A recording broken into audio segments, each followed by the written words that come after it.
Now there's 5 people on here. I'm one of them. Your microphone is in a really unfortunate spot if you're going to be looking at the screen like that at all because it's blocking your face. Okay. Is it live already? Yeah, I'm watching you. I'm not supposed to be live yet. You're live. Okay. People watching you. All right, guys. Can you hear me all right? I guess so. I turned my volume down. Okay, I totally did something wrong and didn't mean to, but we're live, I guess, so that's okay. All right. Hello, everybody. I got distracted by talking to my son on the phone and totally lost track of time, so I was not ready here. Let me turn on mine real quick here so I can see what's going on as well, and then we'll get started. I hope everybody's doing well. Oh yeah, look, there I am. Yeah, totally face is hidden by the microphone. Sam, you got someone saying hello from Manila, Philippines. The Philippines, wow, hello.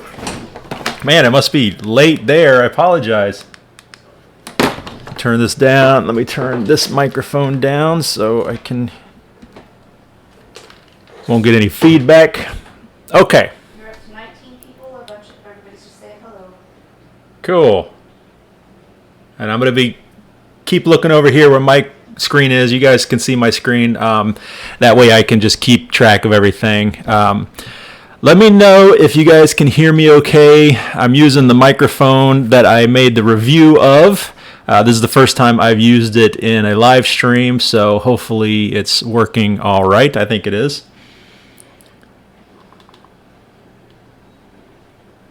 There we go. Okay, I got to stop looking at myself.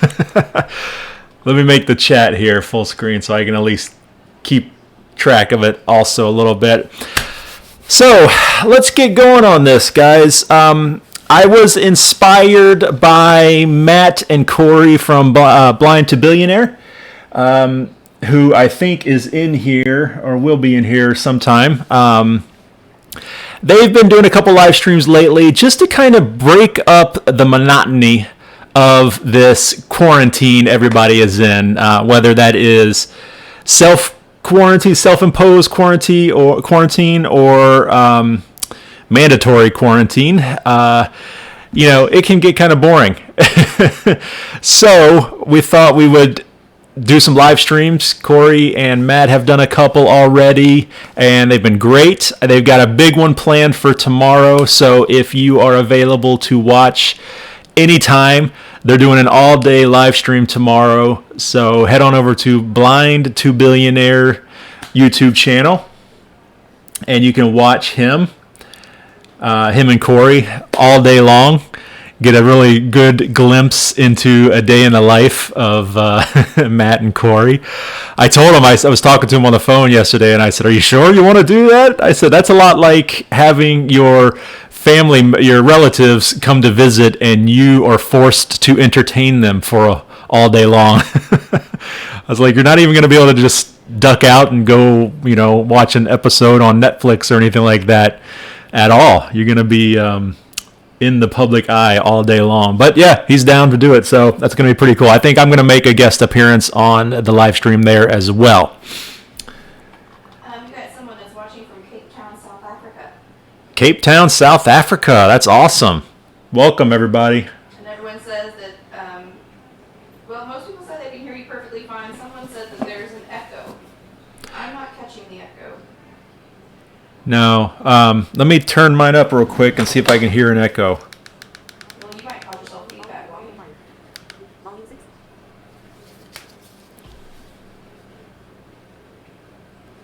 Yeah. Yeah, someone said it's loud and a little bit fuzzy, and I will agree with that. But they can hear it, they can understand you fine. But Fuzzy or buzzy? Fuzzy. Fuzzy. Okay. I agree with that sentiment. All right. Well. Kim Lackey said it could get interesting if they forget that the cameras are rolling. I know, Kim. Yeah, you're absolutely right. It could get interesting. I'm like, are we gonna? Someone's gonna sit there for half an hour and watch Matt and Corey eat lunch. You know, it's like, no, I'm sure they have stuff planned to occupy the whole time. Like I said, I'm gonna be doing a call in for a short time. I don't know what time yet. I don't know when. Matt hasn't told me.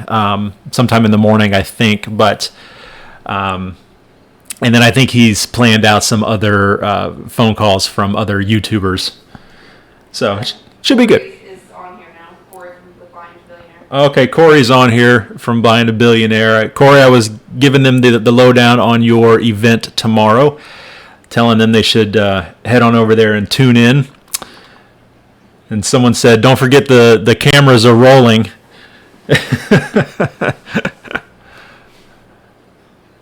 All right, let me pull up. So I did gather some questions and some talking points. But like I said, there we go.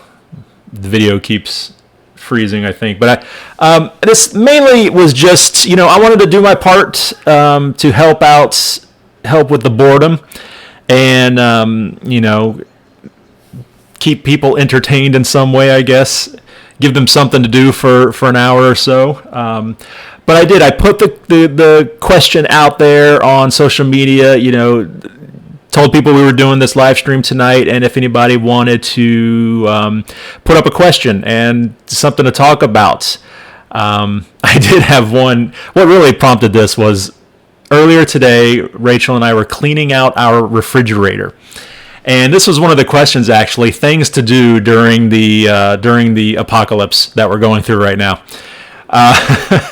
Which was one of the topic of Matt and Corey's live stream the other day was things you could do while you're quarantined. And so one of them for us today was cleaning out the refrigerator. We're doing a big grocery shopping trip tomorrow, and we wanted to make room for that. And so it started out just pulling out some old leftovers and trying to throw away the stuff that's expired, that sort of thing. And it ended up being taking everything out, taking out the shelves, cleaning it all, wiping it all down, the whole 9 yards. But when I was doing that, pulling everything out, I pulled out a couple bottles of my homemade wine that was tucked back in the back. And so I thought, I'll do a live stream today and do a taste testing on this wine that I made. One of them is almost a year old. And so I'll grab that here in a minute. But then decided, well, maybe I can't just that be the only thing I talk about. So put the question out there to the community, what you guys would like to talk about. And I have Rachel in there watching the chat. So if you guys have any questions, please feel free to let them go there in the chat. And we'll do our best to figure out something to talk about for an hour or so. Hello to everybody that's come in a little late. 34 people in here. Not a little late, but later. Somebody wants to know when your next video come out, what it's about. Okay, so next video. Someone's asking about that. I post my videos on Mondays. I'm hoping to get back to posting twice a week. I was doing that for a while. I was posting on Mondays and Fridays. And then with getting my new job, and I'm very busy with that, I had to drop back to just one video a week. But I want to get back to two. So anyway, videos go out on Mondays. My next one is all queued up and ready to go. And it's a good one, I think. I would like to say I think they're all good ones, but obviously not all of them are winners. But this one's pretty good. I'm pretty happy with it. It is actually a review of the Amazon Smart Oven, which is very, very accessible. So I'm not going to go too much into it because that will spoil the video, and I want you guys to watch the video. But it's pretty cool. It's like a microwave, oven, fryer. I mean, it does a bunch of stuff, and it's very accessible. So I did a review of that. So that's coming out Monday.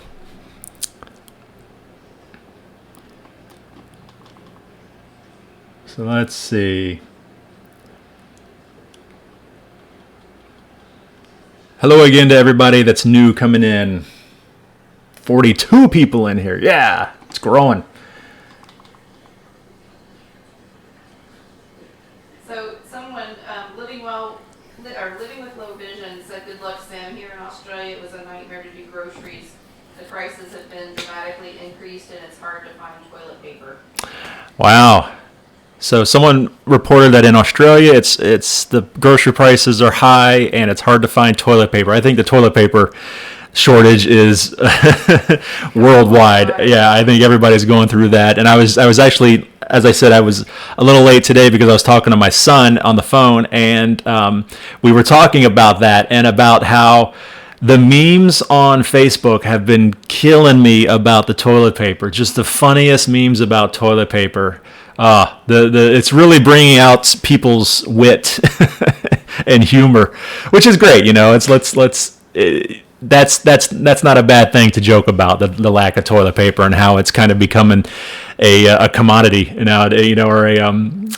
Someone said it's the new online currency. The new Bitcoin is toilet paper. Except it's butt coin. But it's butt coin. Yes, that's what they said. It's butt coin, not Bitcoin.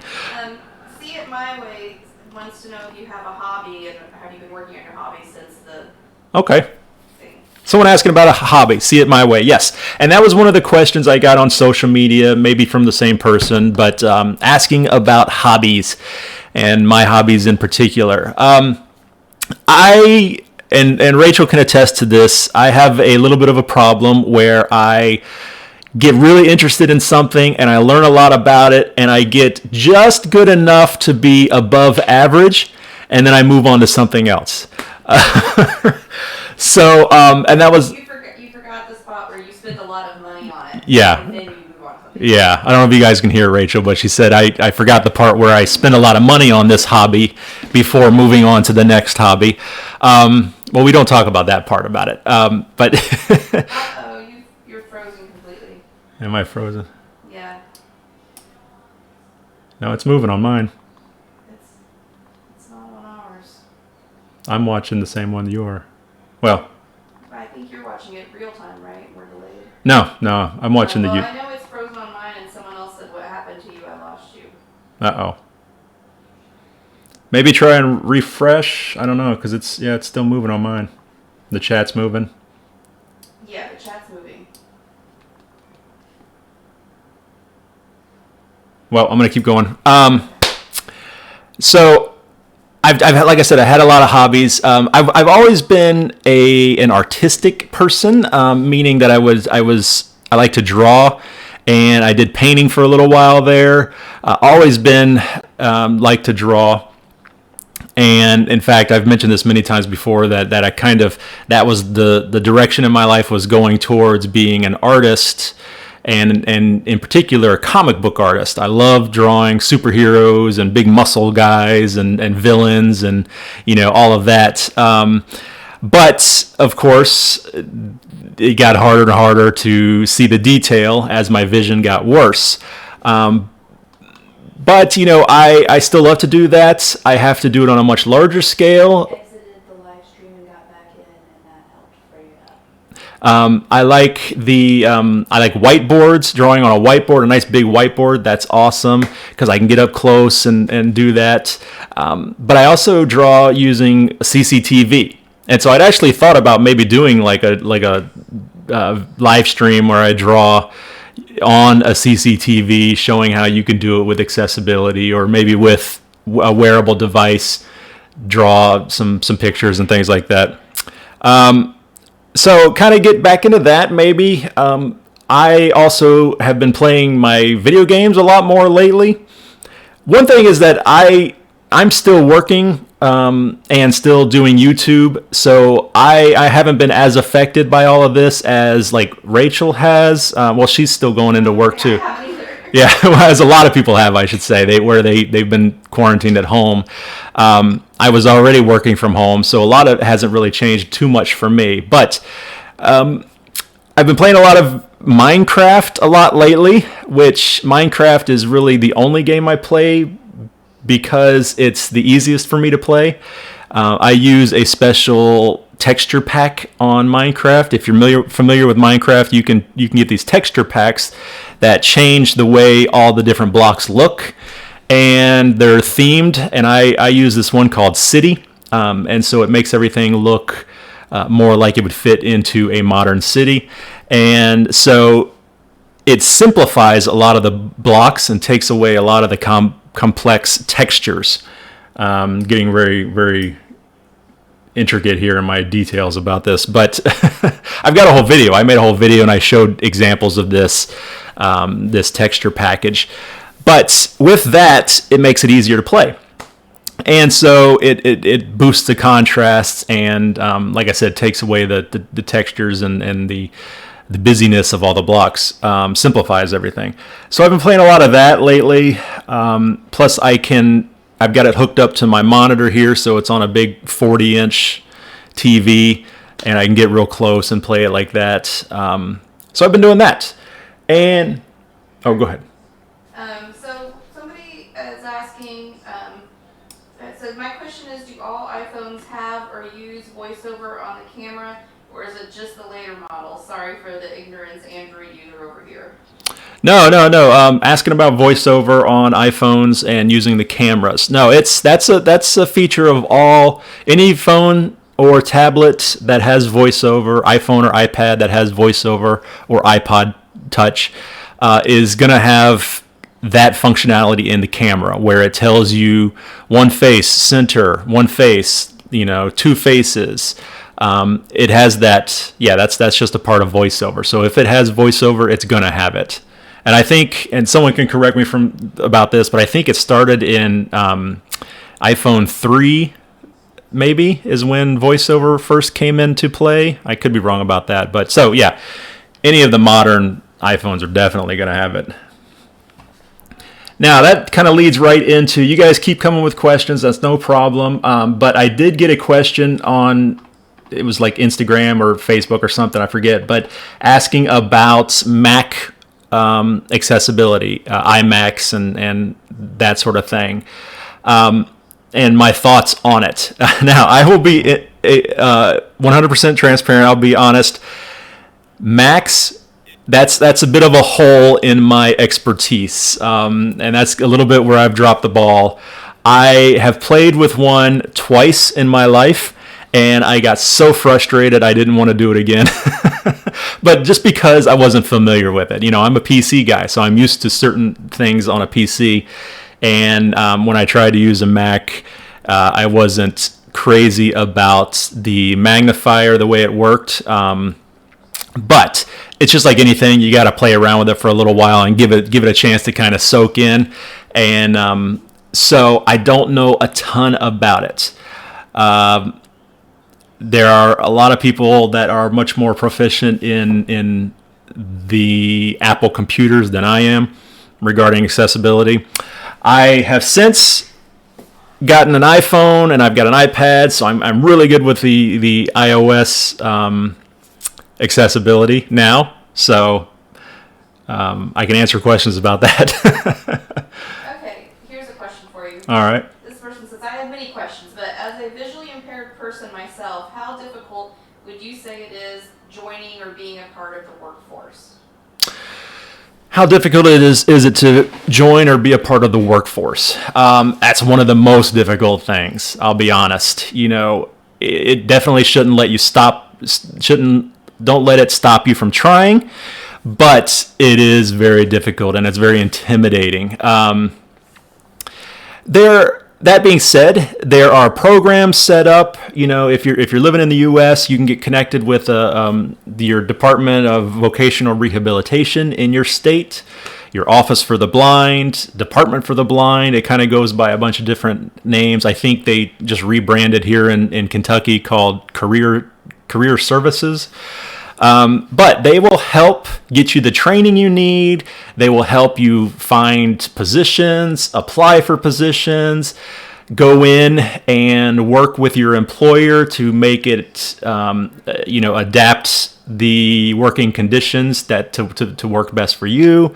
I mean, they'll do all of that stuff. Now, it's a government organization, so it's quite a process. It's going to take a long time. It's slow. You may not be at the top of the list, so you might have to wait. But, it's definitely somewhere to start. And then I also get asked quite often, what kind of jobs can a blind person do? And it's easier to say what kind of jobs can a blind person not do.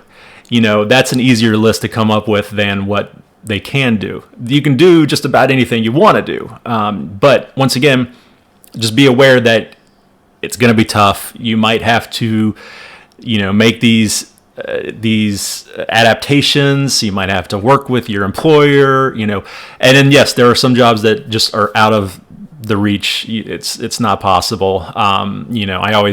My two go-to, or you're not going to be a pilot.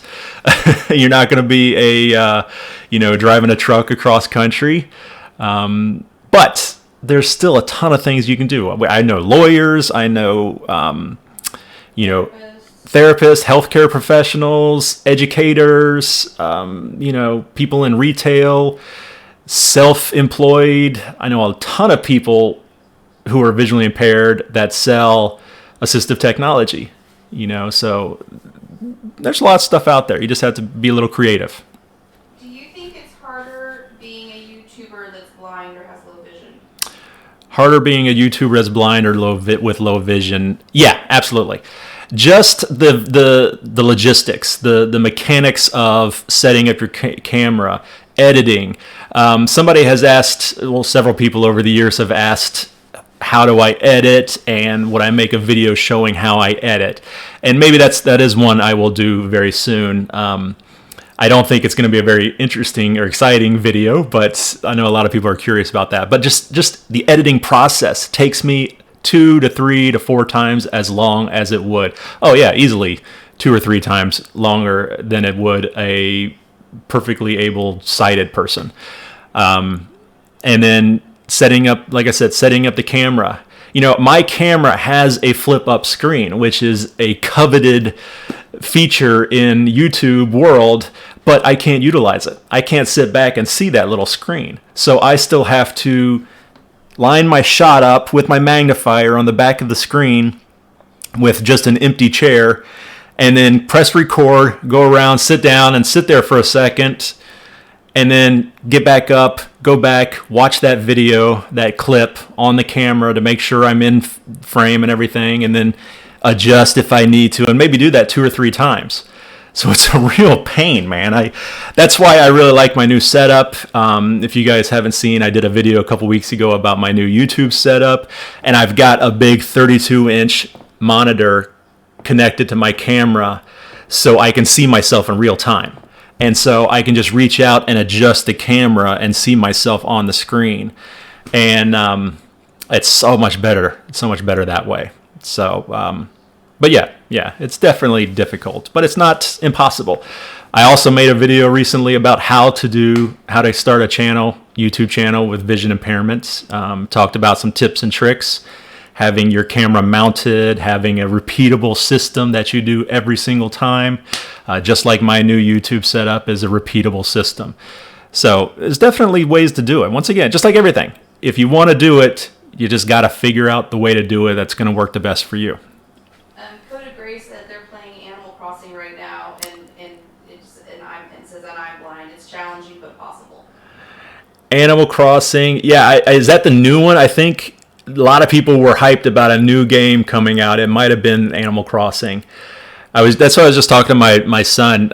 As crazy as this world is, and as terrible as it has been the last week or two for a lot of people and their situations, it's got to be great for the streaming services. Netflix has got to be loving it, and then these games, people that are releasing new games right now, they've got to be just loving this. Everybody's home playing games all day long.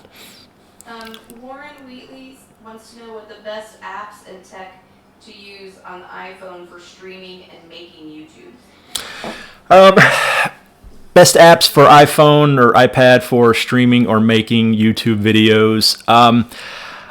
That may be a question for Matt and Corey, and maybe Corey, if Corey's still in here. Matt's on here now too. Okay, Matt and Corey, I think they use their phones for doing their live streams. I don't, so I can't really answer that too well. I think, well, YouTube just has built-in live streaming.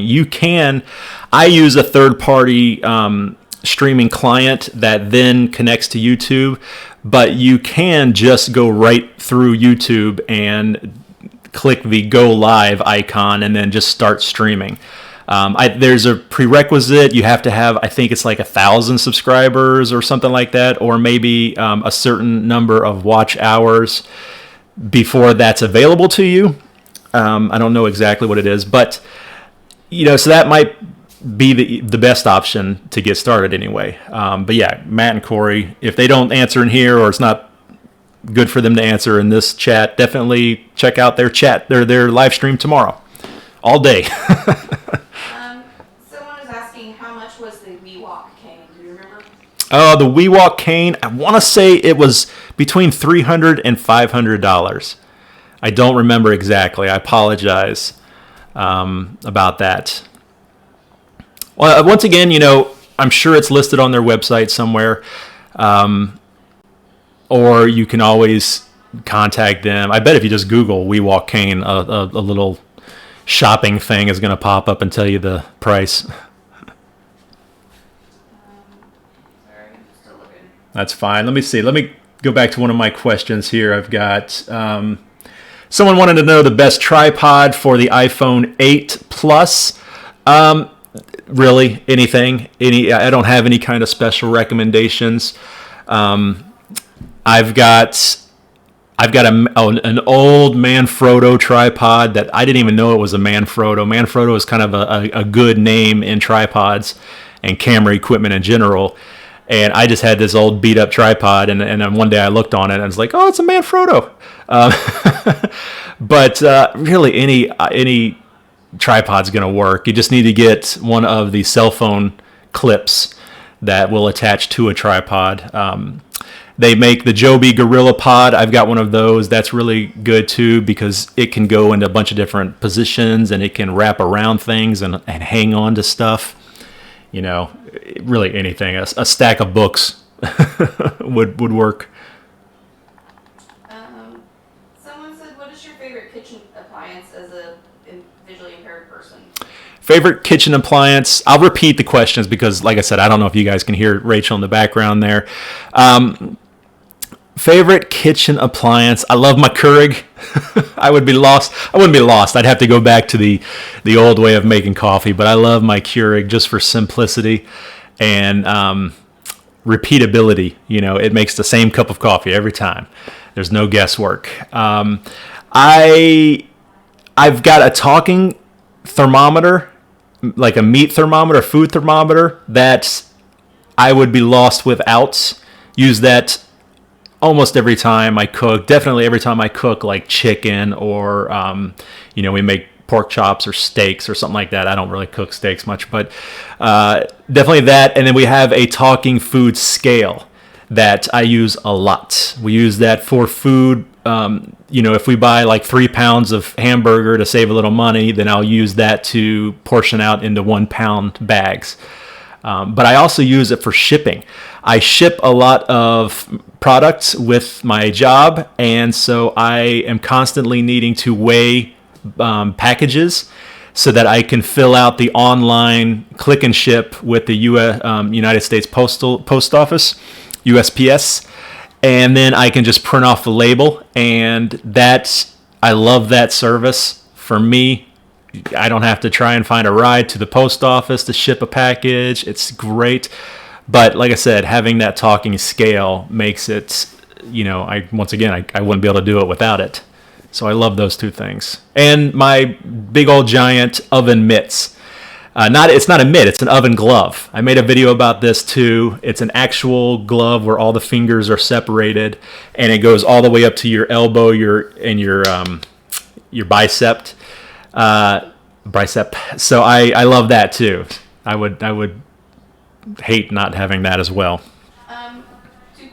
These are two different questions, but I'll tell you in quick succession. All right. One is there a video of you reviewing the WeWalk Kane, and then the other is the person is a newer newer viewer to the channel and wanted to know your visual impairment story or your eye condition. Oh, okay. Okay. So let me see real quick.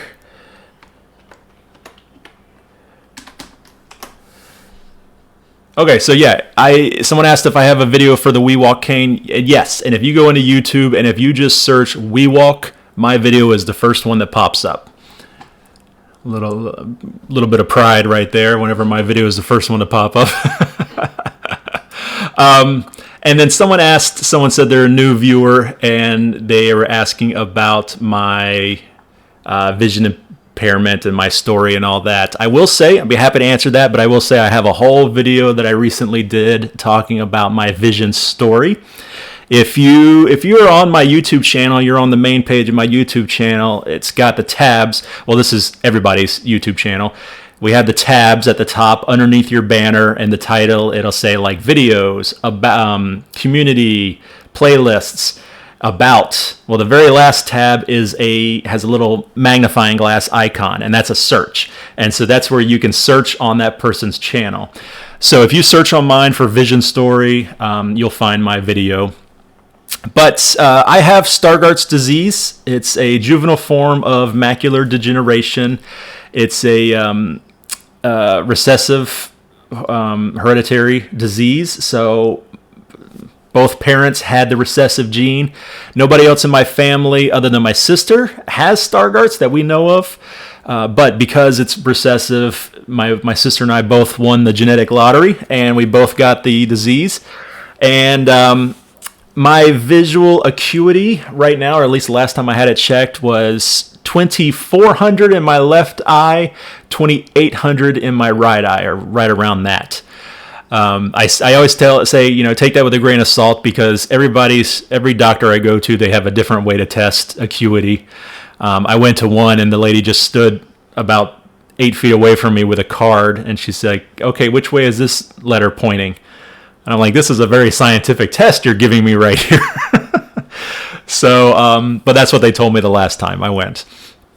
And Stargardt's disease is characterized by a lack of central vision. So we have really large blind spots, and we still use our peripheral. We have pretty good peripheral. It's not as good as probably someone with perfect 20/20, but it's good enough that we can navigate with that. And but very large blind spots, so no central vision. So if you ever watch my videos and you can see where my eyes are pointing, very, very rarely are they actually pointing at the camera lens. I'm always pointing off to the right or something, or the left, I guess.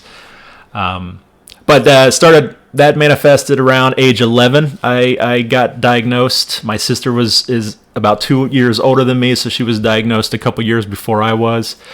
And it's just been gradually getting worse ever since. It's degenerative, so it will continue to get worse. Knock on wood. I'm fortunate that I haven't had too many big losses in vision. Yeah, pretty fortunate for that. But it's definitely a lot worse than it was, 5 years ago, 10 years ago. Definitely a lot worse than it was 10 years ago. But Rambling Millennial is asking, so I'm not sure if you talked about this before, but how did you get over your Kane Phobia?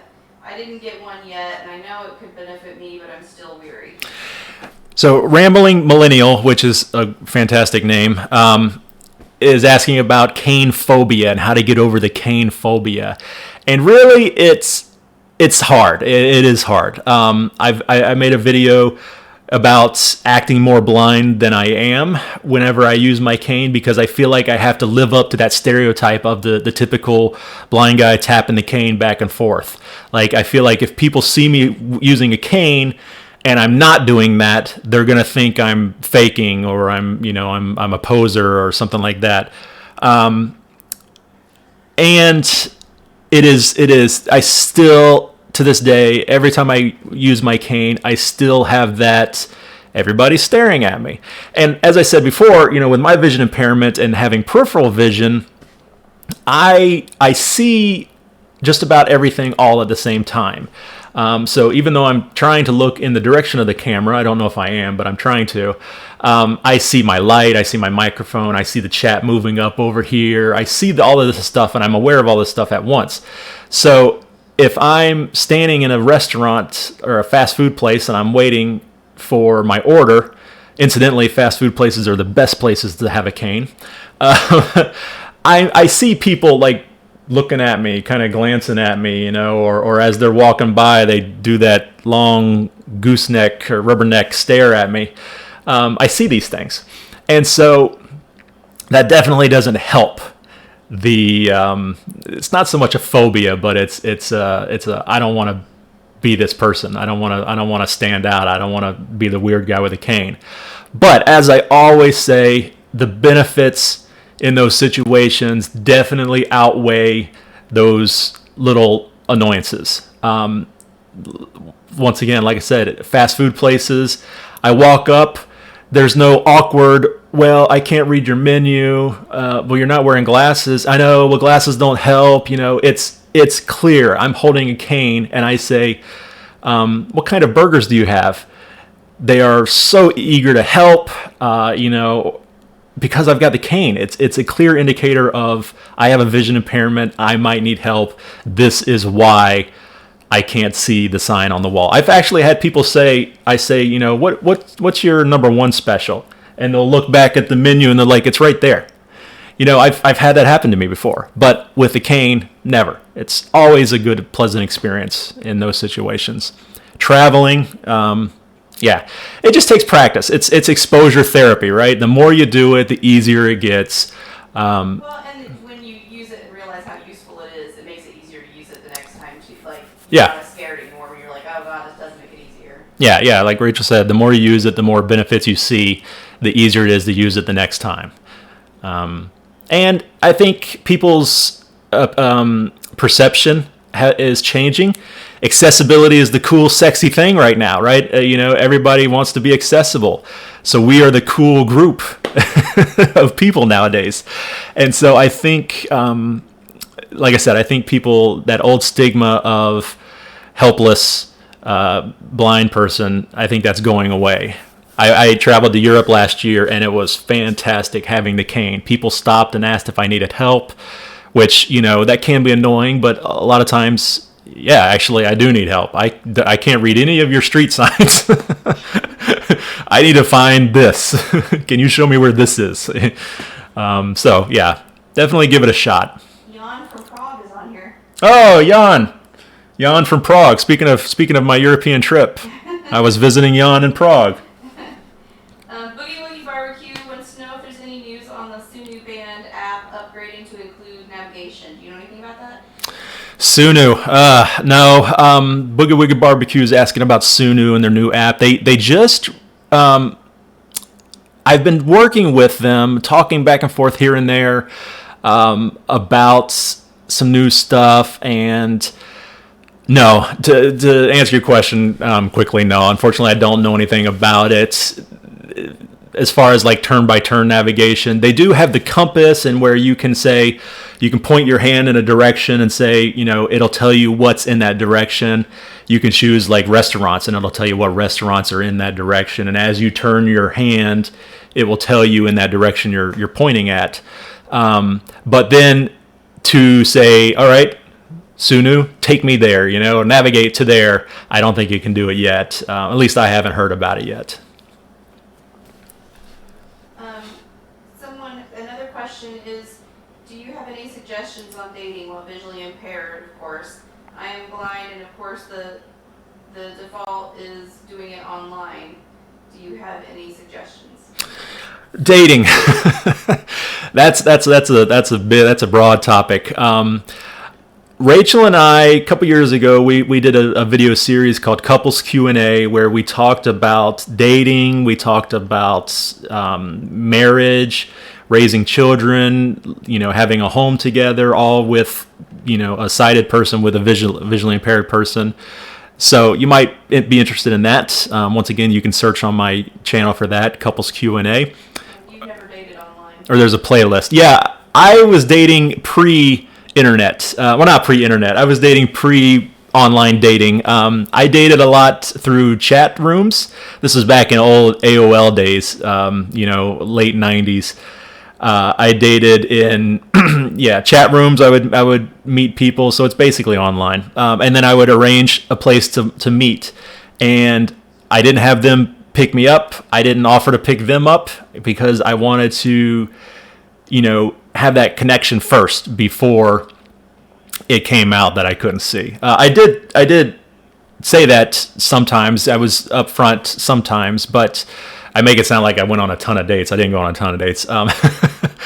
But online dating, yeah, that's probably the best thing nowadays. Or, dating through a church, if you're involved in a group like that, a church, a Facebook group might be a great place to meet somebody and, and get to know them.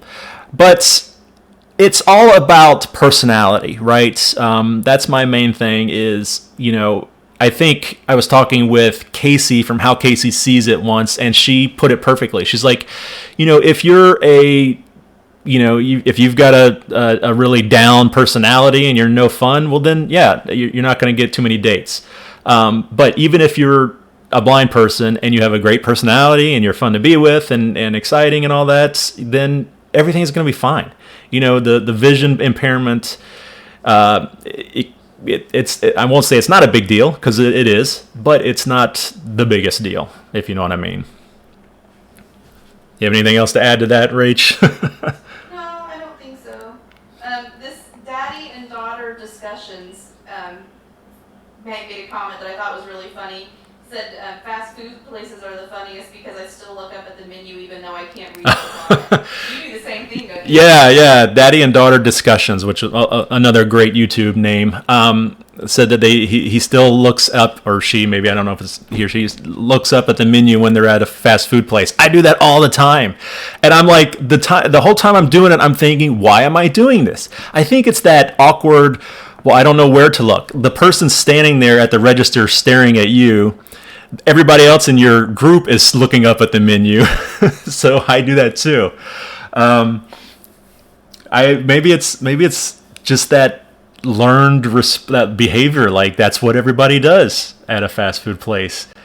I'm even worse though. I'll stand there and be like, what do I want? What do I want? And kind of look around, like, no, I don't want that. All along, I can't see anything up there. JC5 Productions wants to know, what do you think is the best representation of blindness in a movie or TV show? Oh my gosh. Juan hit me with a difficult question. JC5 Productions asking about best representation of vision impairment in a movie or TV series. There aren't too many, unfortunately, but I think the most recent one we've talked about was the TV show See, which is all about blind people in a world of blind people. I think they did a fantastic job representing what that would be like. Now, it's not it's not exactly a realistic because it's like a post-apocalyptic, these people nobody can see. But I think they did a really, really good job. I don't know. I keep thinking of like Hear No Evil, See No Evil with Richard Pryor and Gene Wilder. I love that movie, but it wasn't exactly the most PC representation of blindness or hearing impairment. But it was hilarious. Sin of a Woman. Hoo-ah! That's what everybody thinks. Oh, you can't see? Hoo-ah! Hoo-ah! Like, oh yeah, okay, thank you. The blind picker said, "Hey Sam, hope you're doing well. I'm still loving those glasses." Good. Blind Picker's enjoying his, I believe it was iris vision. Good job. What is the best pocket magnifier out there just to check price tags in the shops and so on? Okay, so a question about pocket magnifiers, and that was another question I had on my little list here. Someone was asking, I'm assuming about digital magnifiers, so we'll get to that here in a second. But pocket magnifiers, I can't really say there's a best. Eschenbach makes some really good magnifiers. The problem is you're going to pay for it. That's the thing. If you want high quality, you're going to pay top dollar for it. They're one of the few that has a 10x magnifier too, right? Well, no. Isn't it kind of harder to find that? It's harder to find a large 10x. A lot of places have a 10x magnifier, but it's pretty small. You guys have seen my magnifier. I've shown it in many videos about how I love this magnifier. This is an Eschenbach pocket magnifier, but this is like $50 to $75 for this little magnifier. Now, granted, it's a great magnifier, and that's kind of on the cheap end of their magnifiers. So that being said, I recently did a video about Magna Pros. They sell magnifiers on Amazon and Walmart, Etsy, some other places. They are lower quality. They're still really good performance, but they're not made, by the best materials. It's not like they're junk or anything, but they're also low price. So like $25 for a magnifier, that a really good size magnifier, and it's still going to last you quite a while, especially if you take good care of it. But it's not going to break the bank. So, and you're going to have a nice variety and of assortment of types. So I would definitely look at that. Magna Pros. I got a video about it recently. It's more, you need to decide what strength you need. You need to decide what type you want. Do you want a pocket magnifier like mine? Do you want one that has a handle? Do you want one that has a light? Do you like the round ones? Do you like the square ones? There's a lot of factors that kind of go into it. And then what strength you need. Keep in mind, though, that as it gets stronger, more powerful, the lens size gets smaller. So mine's a 10x, and this is the largest 10x magnifier lens I've ever been able to find. That's why I love it. So just keep that in mind. The stronger it is, the smaller it is. There's a certain point when I always recommend people go on to digital magnification because the optical magnification isn't going to work anymore. And so then you have a lot more variety as far as you can have a smaller size, but still can magnify really strong, 20 times magnification. And then that kind of leads into, this person was asking about, let me know the best magnifier for hand motion visual acuity. Hand motion, if anybody is unfamiliar with that. Once your visual acuity gets so bad that it can't be measured with like 20 over 800, 20 over 1,000, then they go to like number of fingers or hand motion. That's how they judge your acuity. And which magnifier gives the best clarity with black and white color contrast? So that's why I think they're maybe talking about digital. Therein again, you can find cheap digital magnifiers on Amazon, and that's something I should do a video about. Do a review of some of these cheap, inexpensive digital magnifiers. I should say inexpensive, not cheap. That you can find them for $120, or I think maybe even like $75. You can get a 5-inch digital magnifier. But it's coming from China.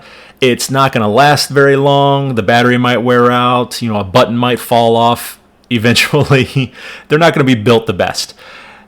Whereas some of the more well-known ones, the Ruby that I own a Ruby. I just might still be made in China, but yeah, but it's much higher quality. I've got I just did videos about the Snow line of digital magnifiers, a couple of the compact line from Optilect. So there's I think there's one called Travelers. But anyway, you're paying more for it, but it's going to last longer. Chances are it's going to have a warranty, that sort of thing. But once again, you have to decide what size you want. What are your goals? Do you need this to travel? Does it need to be portable that you can take it back and forth to work? Do you want something that can slide into a purse or into your pocket? Do you want one that can turn into a desktop CCTV style that you'll be able to write underneath and fill out paperwork and that sort of thing? Lots of different factors. That's why I always tell people, if you have the chance to go to a low vision center in your area or in a nearby city, do that, because they're going to have a lot of these on display that you can sit down and kind of get hands-on and see what's going to work the best for you. I always get that question too: what's the best X for blank vision impairment? And unfortunately, it's impossible for me to answer that question because there's so many different factors that go into it. Okay, the blind picker, it's actually the Two Blind Brothers glasses that he has. Sorry, Two Blind Brothers glasses from Blind Picker. We were talking about that's right. blind people being represented in movies and stuff. Rambling Millennial said, "What about Daredevil? Totally accurate." Daredevil. He's the one that everybody says, right? When you mention that you're visually impaired, and they're like, "Oh, like Daredevil." Yes, exactly like Daredevil. I'm gonna do a backflip out of the room. Out of sight. I love Daredevil. Question for you. He wants to know if you trim your beard yourself. He says, "I want to grow a long goatee, but I'm not sure if I'd be able to trim and shape it nicely, being low vision. I do shave my head too." Yeah, someone asking about my beard. No, I don't, because I can't see myself in the mirror. I don't trim it myself. And I was just yesterday, I think it was, I was like, this is not good, because I go to a barber to get my beard trimmed, and now I'm probably not going to be able to go to a barber for a month or so, 2 months, or God knows how long. So I was like telling my daughter, I was like, "You got to watch some videos and learn how to cut a beard, because you're my only hope." I was actually thinking about just shaving it off for this current time. But I've got a whole video about that too, about talking about beard and beard care and all that when you're visually impaired. I wish I had some kind of template, some kind of mask that I could put on my head, and then I could just drag the clipper along the outside edge and it would clip the beard in the perfect shape. Someone want to invent that, and I'll be your first person to buy it.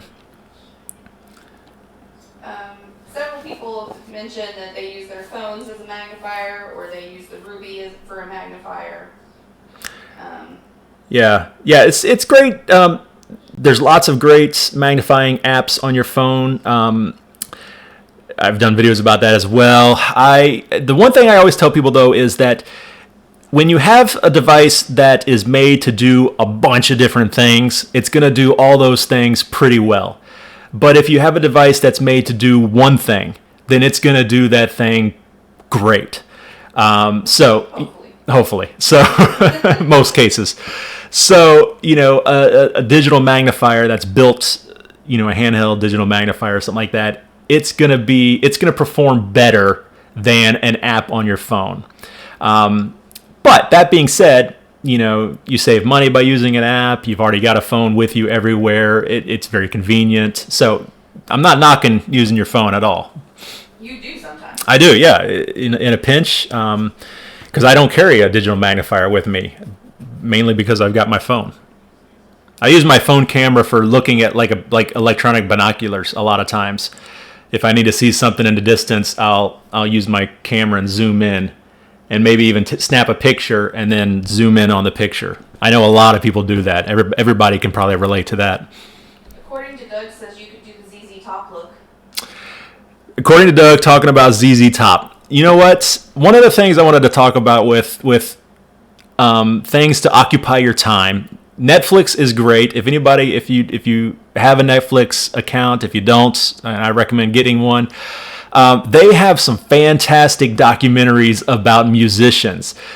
The Eagles documentary, it's like 4 hours long, was awesome. The Tom Petty and the Heartbreakers documentary was fantastic, and I just watched a ZZ Top one last night, and it was great. I didn't know anything about ZZ Top. The only thing I knew about them was the MTV videos they did. That's basically all I ever knew about ZZ Top, and the beers, of course.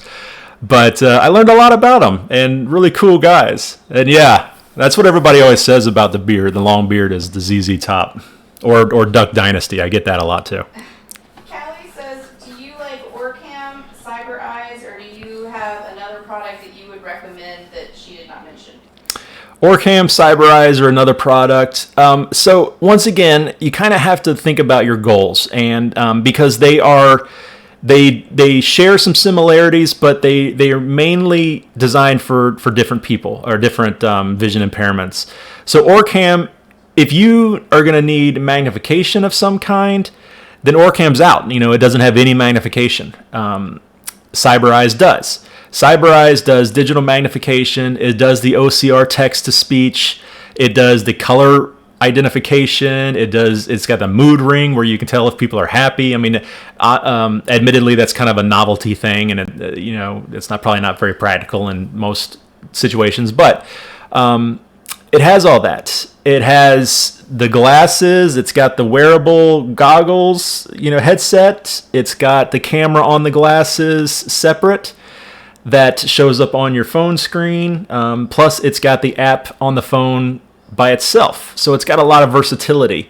But like I said, if you don't need all that stuff, if you are, you've got pretty profound vision loss and you just want the OCR, Orcam may be a better bet because, that's all it does and it does it really well. I'm very impressed with Orcam's performance. You snap that picture and you get a result pretty quickly. So, like I said, it just kind of comes down to what you need, where your level of vision loss is, as well as to which is going to work best for you. There's a new one coming out of China. I just saw it at ATIA earlier in January, February. I don't know much about it. I got a quick demo, but it's similar to Orcam. So. Through the eyes of Abby, who I believe mentioned earlier that she's 9 years old and she's visually impaired and has her own channel. But she asked, does anyone apologize when they say see you later or anything like that? Okay, first of all, Through the Eyes of Abby, you guys got to go check out her channel. She is fantastic, doing great videos. The bunnies? Yeah, she's got bunnies. If you... Abby, Sam talked about you to me the other day and said how great your channel was. Yeah, hopefully you could hear Rachel say that. I told her all about Abby. Through the Eyes of Abby, go check her out. She does a great job. She had a video teaching the basics of Braille recently. And she has rabbits hopping around her bedroom. So that right there alone is reason to go watch her channel. But anyway, she asked about if I ever have people say, see you later, and then they apologize for saying that. Yes, and that cracks me up. Or they say, did you see that the other day? Did you see that show? Did you listen to that show? Come on, you sound worse when you try to backpedal like that. It's just, we use that terminology all the time. Those, vision related terms. It's perfectly normal. I think I mentioned that in my video talking about people making just ridiculous jokes and blind jokes and how they can take it too far. And so yeah, I've had people do that too, and it always makes me laugh. I'm like, it's fine, you're okay, it's okay, Chris is asking about suggested apps or assistive technology available for Android users for the blind or visually impaired. You might want to tell her about your playlist. There's so many to choose from. Yes, Chris, was that right? Chris Marie Lee. Chris Marie Lee was asking about Android apps for the visually impaired. Chris, you need to check out my playlist. I think I have 100 videos on that playlist alone. Maybe not that many. I'm a diehard Android guy, and so that's what I did before I had this channel. I had an Android YouTube channel, and so I've got a lot of videos about Android accessibility and Android apps. So there's some great ones. Some of them aren't even available anymore, and I don't know. I should probably maybe delete the video, but there's some great Android apps and accessibility. So that's my philosophy on, I get that question a lot too, which is better, Android or iOS? And once again, it goes back to where you are in your level of vision loss. If you have, still have usable vision, pretty good usable vision, I always recommend Android because it's customizable. You can make your icons really big. You can make your clock really big, your font really big, all this stuff. You can change the colors and things like that much more than you can on iOS. So that's why I recommend Android. But if you are using a screen reader more, or you're getting to that point, I recommend iOS because still voiceover works better than TalkBack in my opinion. TalkBack's getting close, but voiceover still works better. Raymond is wondering what kind of monitor you're using. He says, I use a 4K monitor and it's not bright enough. So my monitor is a 40-inch Samsung 4K smart TV.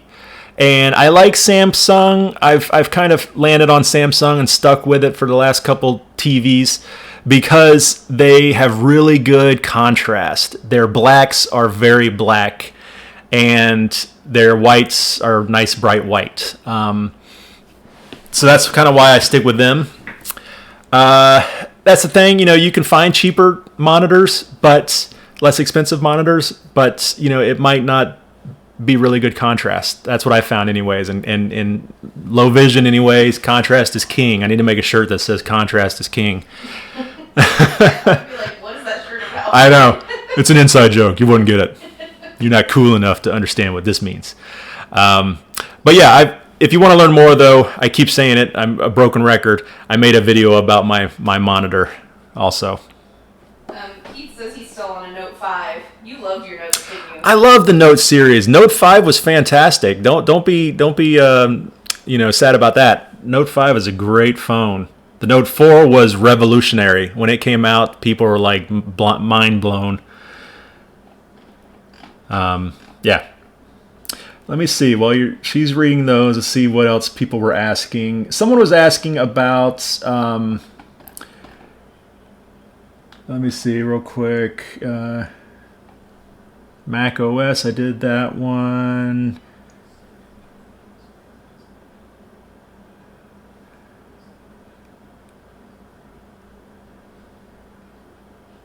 Any new tech?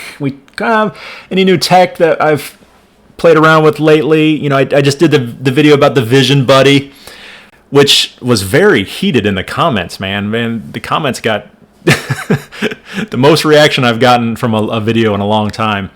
The Vision Buddy was kind of cool. I've got it. Actually, you totally weren't expecting any No. kind of reaction like that, were you? I wasn't expecting any of that. Some of those comments, and I tried to respond to them. But I like the Vision Buddy. I just talked to the developers today. There's an update coming out soon with all this craziness in the world. It's delayed the update, but it should be coming out very soon. That addresses the lag, the latency. So I'm going to be making an updated video once that. I keep looking at my microphone. That's not the camera. The camera's over here. Because I'm blind. I'll be making a video about that soon too. That's what my daughter always says when I say something. She's like, "That's because you're blind." Thanks, honey. You're the best. Somebody was asking about their son, I think they said, 11-year-olds reading, and 11-year-old is visually impaired and having a lot of difficulty reading and struggling with that. I think the emotional side of not being able to read. And that it is tough, man. When I was an AT trainer, that was the main number one. Number one has always been people want to drive. I think we can all agree. That's the number one wish blind people would have, is to be able to drive. Number two, a strong number two for most of the people I saw, was reading. They want to be able to read again. Now, keep in mind also that the people I was seeing were losing vision later in life, majority of them. So they had been readers their whole lives and they couldn't read anymore, and they really wanted to get back to that. And I totally get it.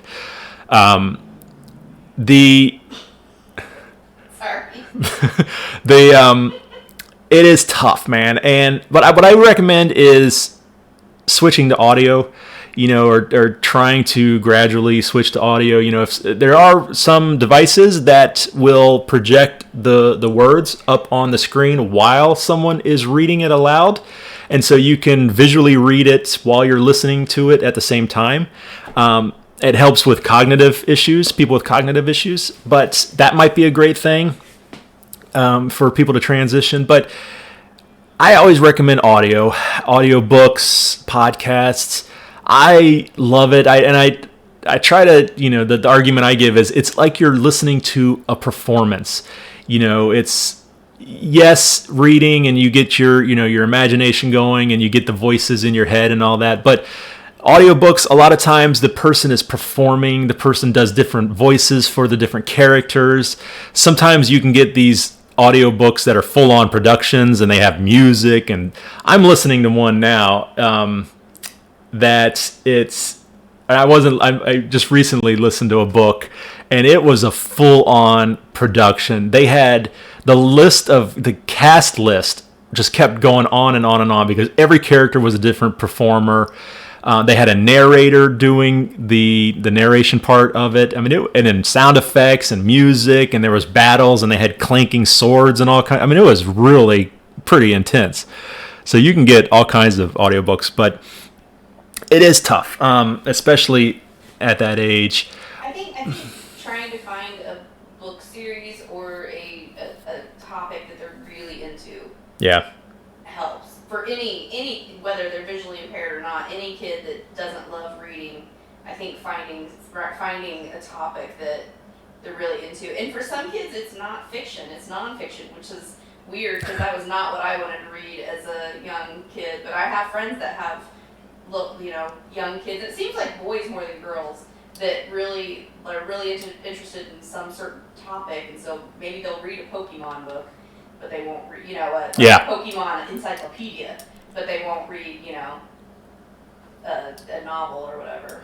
Yeah, and that's a very good point. I am currently listening to Ready Player One. That was one of my audio book club videos like 2 years ago.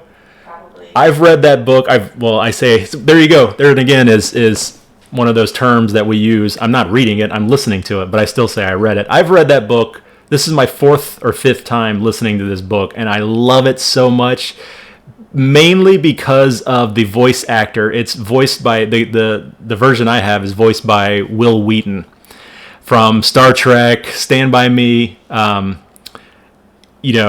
Wheaton. So, but it's hilarious because he's actually referenced in the book. He's referenced. So hearing Will Wheaton read his own reference in the book is fantastic. But that's part of the reason why I love that book so much, is because he did such a good job of reading it. Now, Catch-22. I've gotten several books that sound amazing, and then I start listening to it, and I can't even make it a chapter because the person reading, I can't stand that person's voice. And that's just kind of the toss-up. You kind of, it's a gamble. Hope Fitzwater says, do you have any suggestions on ways besides schoolwork to pass the time during this crazy situation for the VIP? I really enjoy writing on my laptop, and I want to work on my baking skills. Yeah, definitely. Cooking, passing the time during all this. Cooking is a good one. We made some treats today. We're doing a grocery shopping trip, and part of that is getting supplies to do. My daughter's going to make muffins sometime. Definitely exploring some of that, as long as you have the ingredients and everything you need. Exercising is great. You should go back and watch Matt and Corey's Blind to Billionaire. They did a live stream just the other day about this very topic. So they probably had some great ideas, or I know they did. They had some great ideas as well. Getting connected. We have a subscription box that I got from my wife for Christmas. It's called Hunt a Killer. And it's basically, there's this crime has been committed, and every month you get a box, and there's some more clues or some more, some exhibit A, some different things from this fictional. It was a murder, to be honest. So it's been a lot of fun, and we've been meeting with this other family and doing this. And every month you have to rule out one of the suspects and slowly work your way down to find out who did this, who committed the crime. But we've been doing it with another family, and this is the first month that we haven't been able to. But today we got on the computer, we got on Hangouts, and we did a video call to this other family, and we just all sat there and did it and eliminated another suspect. So that's something you could do is use the technology, get online, and connect with people that way. That's what Skylar's doing right now. Yeah, my daughter, Skylar, is upstairs actually doing a video presentation with her friends. They all decided that they were all going to pick a topic individually and make a PowerPoint presentation. Like just a five-slide presentation. A 5-slide presentation about this particular subject that they chose. Could be anything. And then they were going to present them to each other. And so, it's like, that's something that they decided to do. And they're having a great time. I hear her laughing every now and then upstairs. I heard her laugh really hard about Yeah. They've also been playing Minecraft together online as a group. So use the technology. Explore one of your old hobbies. It may not be the best one for us, but my wife and daughter, they love jigsaw puzzles. So they are going to get out. Rachel borrowed some jigsaw puzzles from a coworker and loaned them some of ours. And so they're going to do a new jigsaw puzzle here very shortly. It's not something I can help with, but it's maybe rediscovering one of those things that you used to like to do, crafting or something like that you haven't had time to do. Blind to Billionaire says he's going to be pumping some iron live tomorrow. Matt's going to work out. He's going to show off. He got the question the other day in a live stream. How much can he bench? What was it? What was his answer? I don't even remember. You don't remember? No, because I'm not gonna. That's personal information. I'm not gonna tattle on Matt on the internet. Someone was asking if you use Bard Mobile, available from the State Library for the Blind. Yeah, Bard Mobile. I use it. I've got it on my phones and my tablets. I do. Yeah, I haven't. I'm not listening. The last couple books haven't been on Bard because I've actually been going back. I've got a little bit of an audiobook library on my computer, and I've gone back and listened to some old books that I remember loving and just listened to them again. But I always recommend Bard. If there's a book you're looking for, search for it on Bard. There's lots of other great sources for audiobooks these days. But I definitely recommend Bard. It's free, and we're all eligible.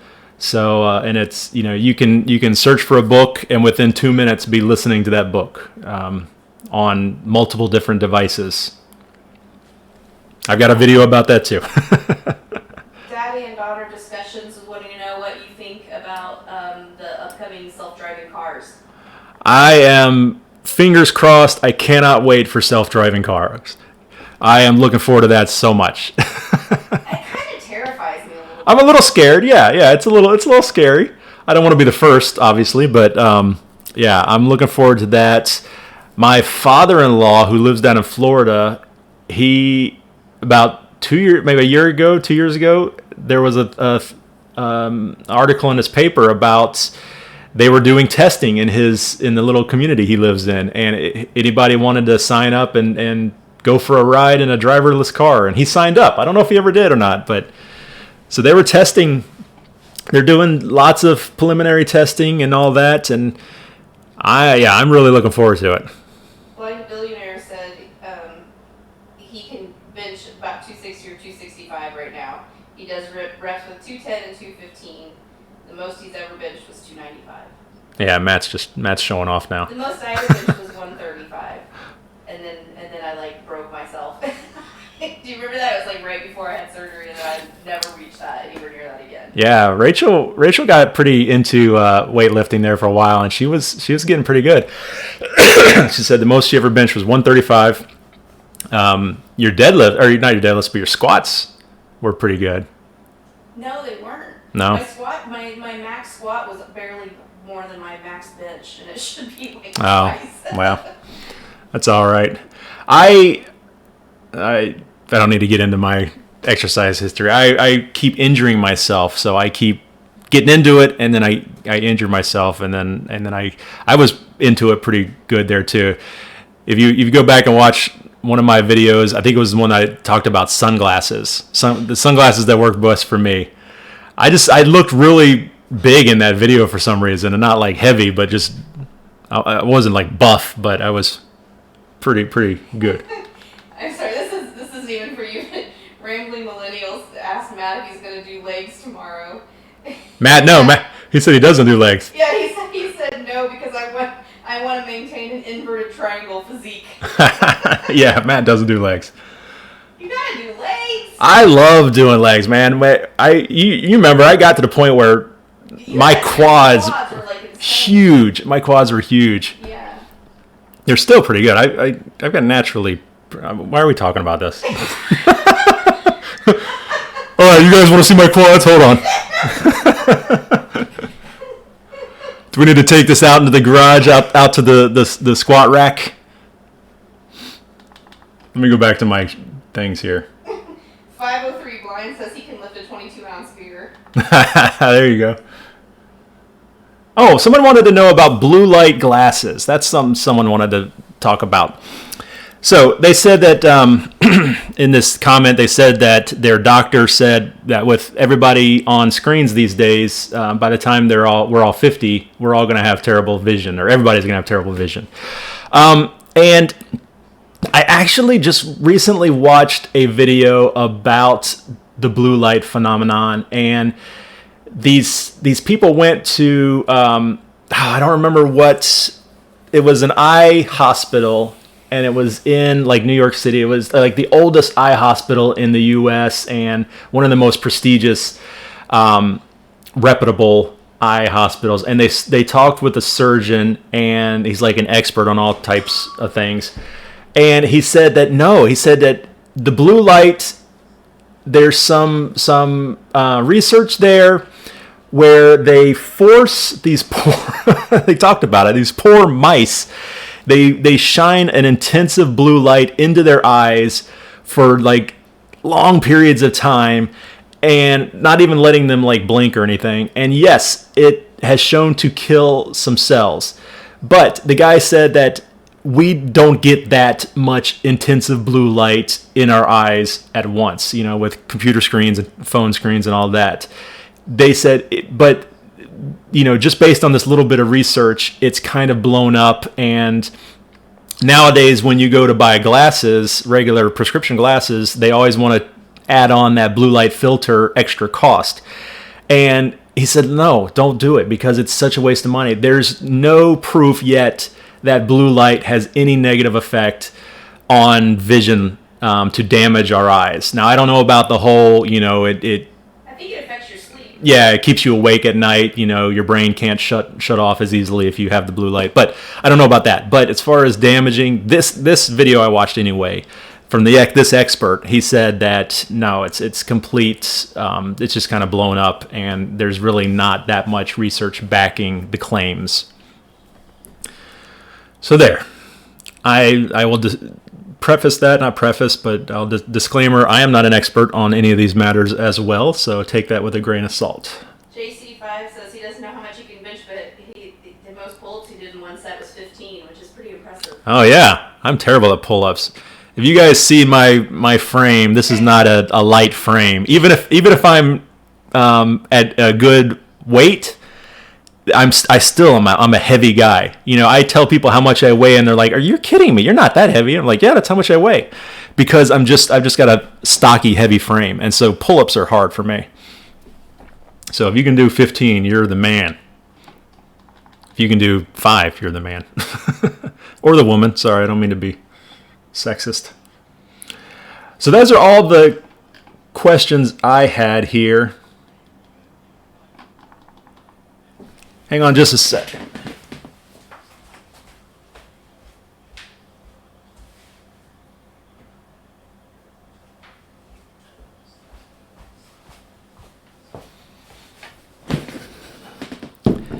Okay, so do you have any other questions, Rach, or? I'm looking.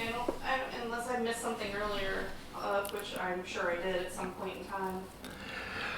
Okay, so one thing, like I said, what kind of prompted this whole thing was us cleaning out the refrigerator earlier, and I found these. So this is, and this is kind of the way I'm tying this into the conversation, is something you can do, to pass your time, a hobby.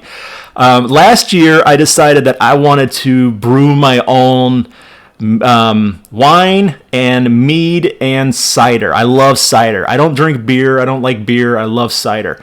So I decided I wanted to try making my own. It's not difficult. There is definitely an art to it and a nuance, but the mechanics of it, super easy. So I made a blueberry mead, which is what is in this purple mason jar here. And then I made just your basic cider, hard apple cider, which is hissing at me right now. There we go. And these have been in the back of my refrigerator for a long time. The mead I made close to a year ago. And the cider is probably about 7 to 8 months old. And so I tried the mead maybe about 6 months ago, and it was terrible. It was not good. But these things get better with time. So mead, if anybody is curious, is basically honey wine. So in order to make a wine or an alcohol of any kind, you need yeast feeding on sugar, and they release alcohol and carbon dioxide. So once the yeast eats up all the sugar, then that's where you get your alcohol. That's you reach a certain point to where the yeast can't live. There's too much alcohol and they can't live anymore and they die off, and that's where you get. So that's the proof, and that's all that. But mead is if you use honey as the sugar, and then wine is using some type of fruit. And so cider is basically apple wine. It's just using apples or apple juice as the sugar. I'm getting into a whole area here that most people are probably, I don't care. Like, why is he talking about this? I know, but I wanted to try this. Like I said, the mead wasn't good when I tried it the first time, but I thought, you know what? I'll do it on camera. We'll see. It smells very wine. You think honey wine, you think mead, it's very sweet with honey. And I don't know if Jan is still in the room here, but we tried some mead in Prague, and it was sweet and it was good. But it depends on how much of that sugar that the yeast eats up.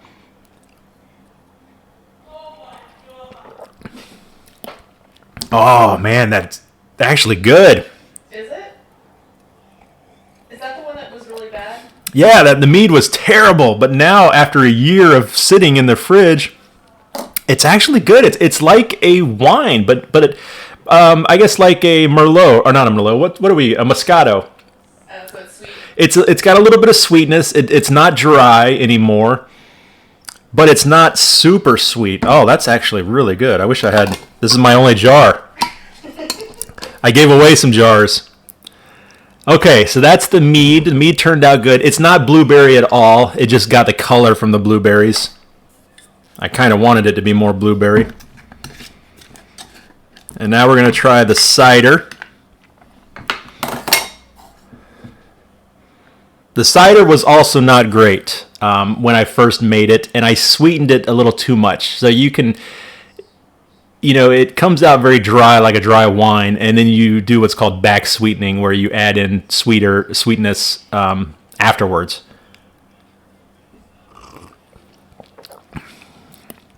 Yeah, and that's really good too. So I'm very happy with how this turned out. It's still a little too sweet. I might add a little bit of like apple juice to it. Apple juice is sweet too. But it'll cut down on that. So there you go. That's awesome. Successes. You just have to wait a really long time for it to work. So if anybody, there's lots of great videos on YouTube about brewing your own wine and mead and cider and beer even. So that could be something somebody does. We got a lot of time on our hands here. You could work up a couple batches of beer or cider. Yep, and see, we lost about 6 people.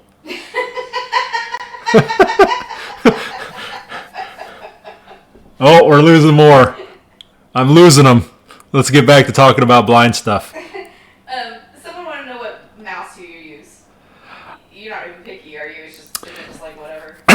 No, yeah, someone asked what kind of mouse I use.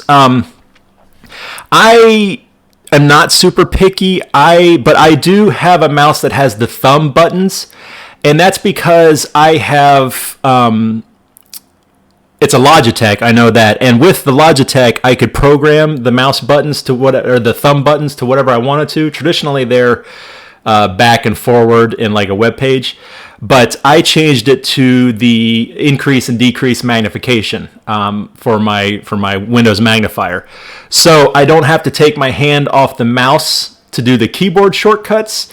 I can just click it with my thumb, and it's sped up my productivity on the computer so much. I love it. I've got a video showing how to do it. I've got a video showing how to do it with a free third-party program that will let you map those buttons on any mouse. It doesn't have to just be a Logitech, but Logitech comes with its own software that lets you program those buttons. I think Microsoft makes a mouse that has the buttons too, and you can program that one without needing to add any extra software. JC5 Production says, I want to see a buzzed Sam live stream now. It'd be a lot of fun. No, it wouldn't. I told him it would be boring because it wouldn't last very long. He'd giggle for a bit and then fall asleep. I would. I'm a very happy buzzer, I guess you could say. I haven't gotten drunk since I was, in probably my 20s, but I'm not angry, so that's good.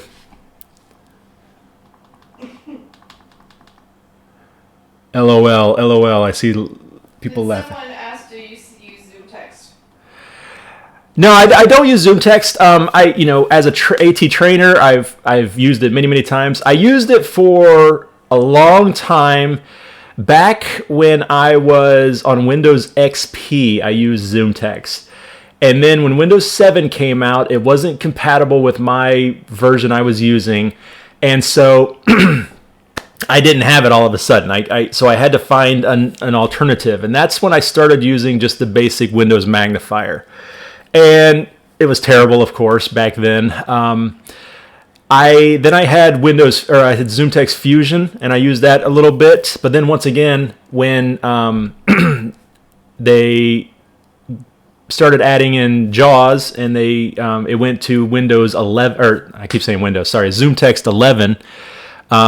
Mine, I couldn't upgrade. It was going to cost like $400 to upgrade, and so I went back to Windows Magnifier.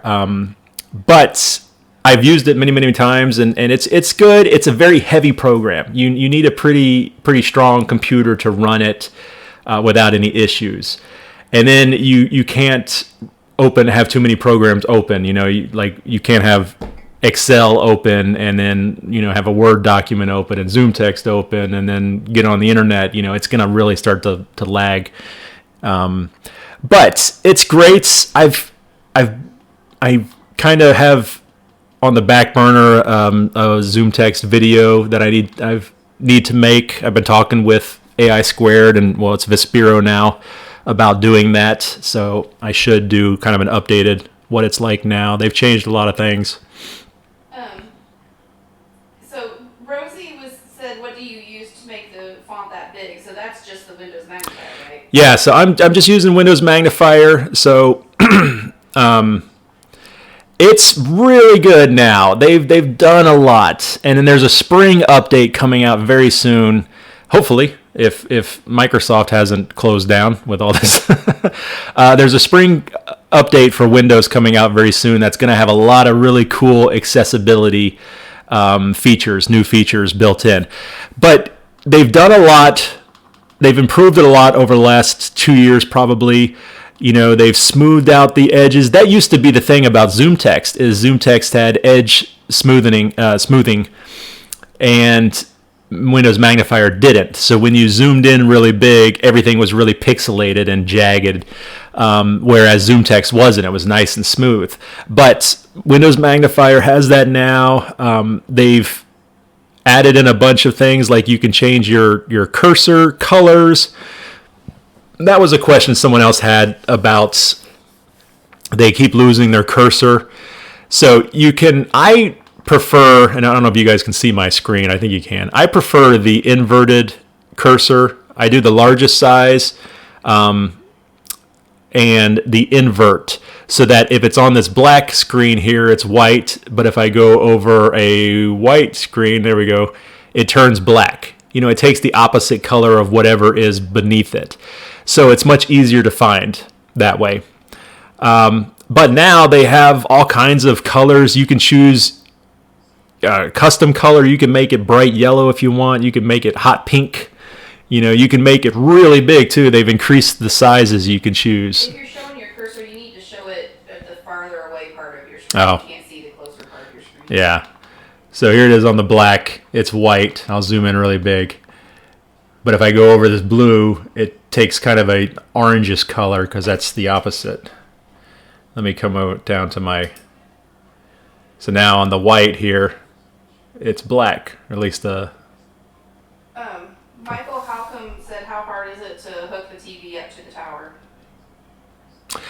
It's not... my computer just has an HDMI out, and which most modern day computers do, and you just plug it into your TV and an HDMI cable, and you just find out which input source you need to have the TV turned on to. Smart TVs like this one will automatically recognize it and automatically switch to that input. So it really is pretty easy. And then another benefit of the Samsung Smart TV, which I'm sure a lot of smart TVs have nowadays, is it has built-in accessibility too.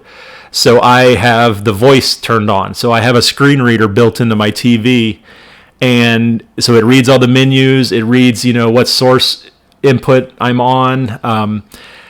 And what's great is if I'm in, since it's a smart TV, I have Netflix on here, it will read out the description of movies. It reads everything. It's fantastic. Once again, I've got a video showing all this. Once again, I'm going to say once again. Once again, as I was saying, or like I said, once again. I have certain things that I say oftentimes, and Rachel always likes to point that out. The Blind Beard says that you should go on a live stream with West at Theory of a Blind Man. Oh, yeah? Are you familiar with Theory of a Blind Man? I don't think I've heard No. Okay, I'll look up West. All right, good job. We've almost gotten all of our viewers back.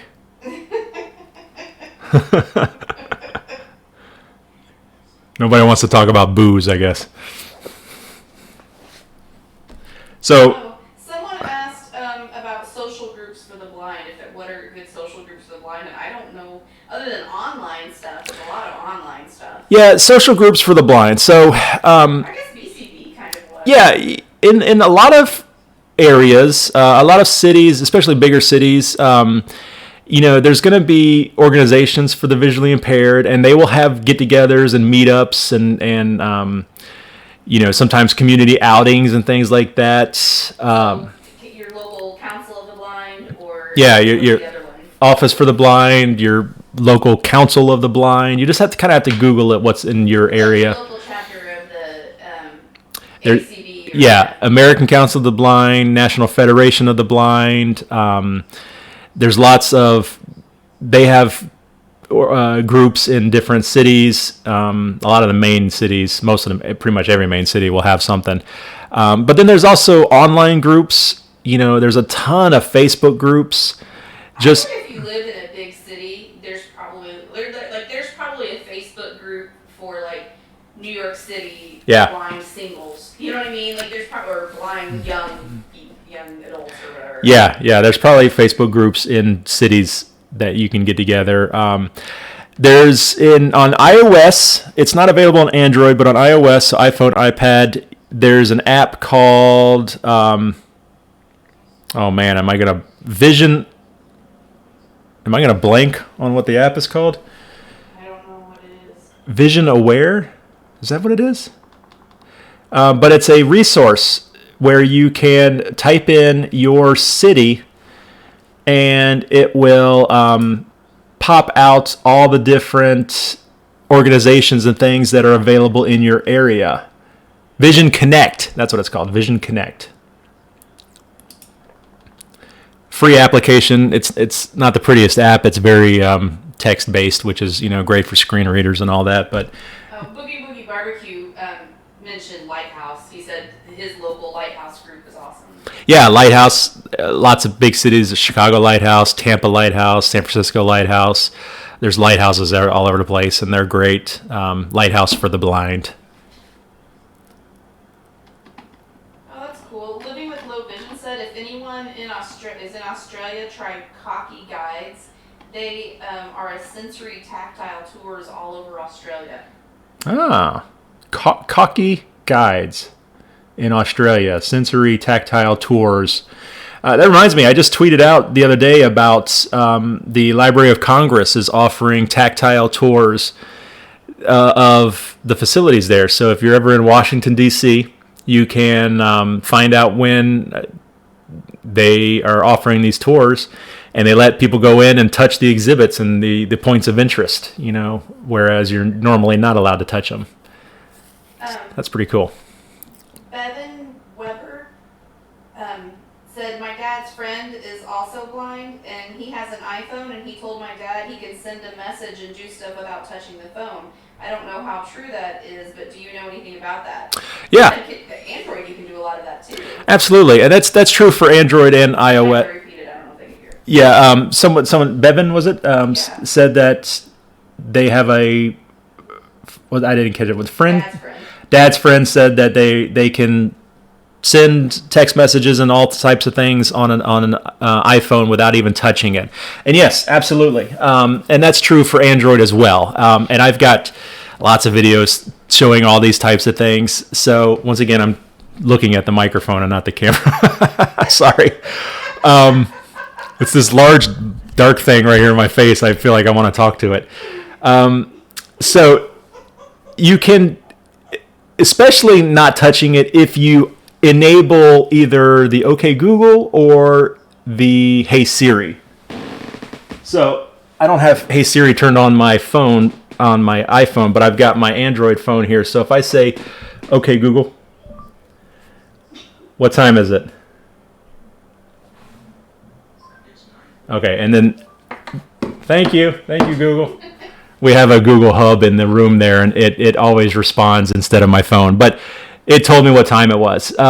So you can do that with sending text messages. You can do that with making phone calls. I could say, hey Siri, call mom. And it would do that as long as mom's number was in my contacts. It would make that phone call for me. If then it's not in the contacts, then I could just dictate the number. I could say, hey Siri, call 1-800-555-1212. And it will do that. Or send text messages. So yeah, you can do just about everything you want to do with a phone. Can you use my phone and show them the Android?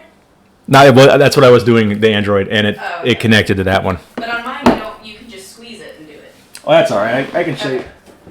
You don't even have to say the words that will make our Google Home. So like on my iPhone here, I don't have Hey Siri turned on, but I can just long press the button here and say, call Rachel. Which phone number for Rachel CV? Mobile.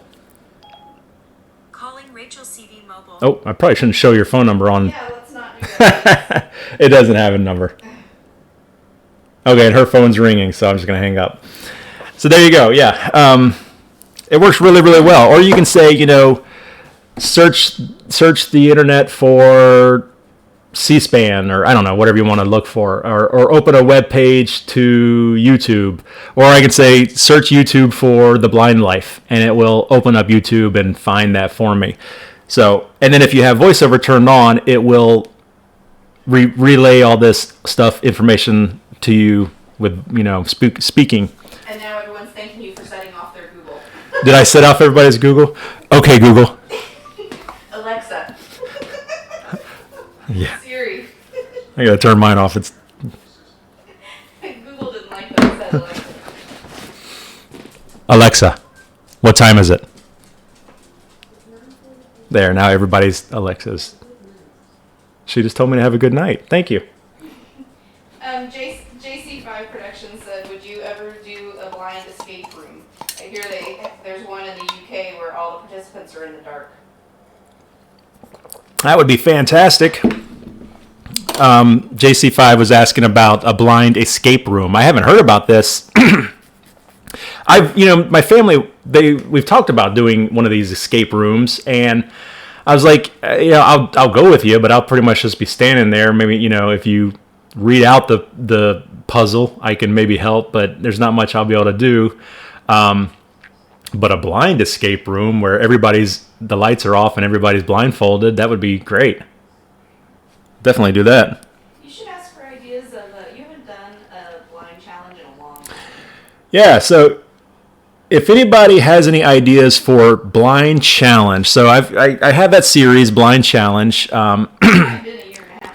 Well, the taste testing video I just put out this week was Blind Challenge, but it wasn't really me doing anything. I've done a couple videos for Blind Challenge, and I really enjoyed it. So if anybody has any suggestions, let me have them, man. I'd love to do some more. The ultimate blind challenge is going to be to fly a plane. If anybody can make that happen, let me know, because that's what I want to do. We're thinking about axe throwing sometime soon. Yeah, there's a bar here in the city we live in that does axe throwing, which, let's mix axe throwing and alcohol together, but apparently it works. So we're thinking about going there, and I can try that.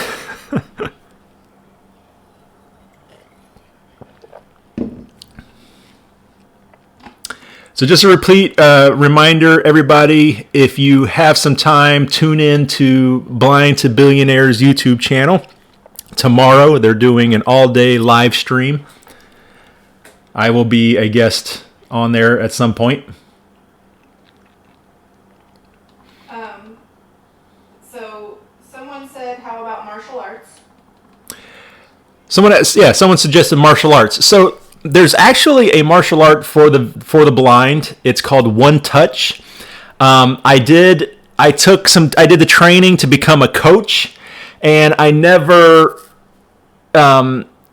it didn't work out with my schedule at the time to become a coach. I did all the training, and I passed, but I didn't follow through. But I did a video about it while I was training. So One Touch, it's a martial art, a self-defense for the visually impaired. Yeah. And the number one rule that they say is to not use your cane. Everybody always says that, you can use your cane as a weapon. And no, you're actually not supposed to do that. And it makes sense if you think about it. If somebody's attacking you and you start trying to hit them with your cane, what happens if they grab your cane and rip it out of your hands? Then how are you going to get away? If you're a cane user for navigation, how are you going to get away? You need that cane. So you never want to use the cane as a weapon. It's more important to get away, scream for help, all of that, than try and start swinging the cane. Rosie said, for women to do a makeup challenge next time Tommy's here. Yeah. Totally have her do that. Yeah, next time my sister's here, we'll have to do the makeup challenge. She does her own makeup. Yeah. And I have a friend who's totally blind with RP, and she never leaves the house without her face all done up. So maybe I could even get her on the camera, maybe, if she'll do it, to talk about how to do makeup. Ability Mom of 2 Vlogs says she does not want to be on that plane. You don't want to be on the plane? I'm going to swing by. Yeah, we'll give out tickets. Whoever wants to be on the plane that I'm flying. I've flown planes in video games, right? So it can't be much different. I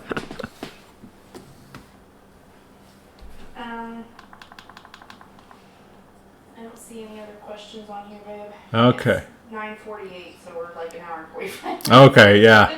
We've been on here for quite a long time. So, well, good, guys. I mainly wanted, like I said, to just hopefully break up the monotony a little bit. Inspired by Matt and Corey to do this, and I will definitely do it some more. Maybe you can try to do one midweek next week. Tyler's here, so she can help you out. Yeah, if possibly. But I am doing a live stream with Matt and Corey next Saturday. So that's already planned. It's going to be 3 p.m. on 3 p.m. on Saturday. I got to stop looking at the microphone. 3 p.m. on Saturday, next Saturday, Eastern time, 3 p.m. Eastern time. And we're going to be talking about, I'll save that. It's a good topic. I think it's going to be a lot of fun. Hopefully it'll be humorous. But I think it'll be just a good time for, both our channels to kind of get together and collaborate. Blind Billionaire said we should start a traveling circus of blind people. All of us can demonstrate our blind skills and talents. In the dark. Yeah, a traveling circus of blind people. There's been talk. I've actually talked with people about doing some kind of blind talent show or blind talent agency or something like that. There's a lot of talented blind people, and I don't think they get the recognition that they deserve. But anyway, so stay tuned. Yeah, like I said, tomorrow Matt and Corey are doing an all-day live stream, and then next Saturday on my channel, on The Blind Life, Blind to Billionaire and I are going to be doing a live stream as well at 3 p.m. So, hope everybody is doing well and everybody is safe and healthy. Not too stressed out about the way the world is going right now. It's pretty crazy. We have an amazing... Is he our governor? Okay. We have an amazing governor. I didn't want to say something that was incorrect. We have an amazing governor here in Kentucky, and he does every day. He does kind of a State of the Union, state of the state address, and he's just fantastic. I mean, his speeches are just amazing, and it doesn't come off as cheesy or rehearsed or fake. Very genuine, and I mean, it kind of. Listening to it, I felt like they probably felt back listening to, Nothing to Fear But Fear Itself, those old speeches. But so hopefully you guys have some people in leadership positions that are also doing that and, and reassuring everybody and doing what they need to be doing.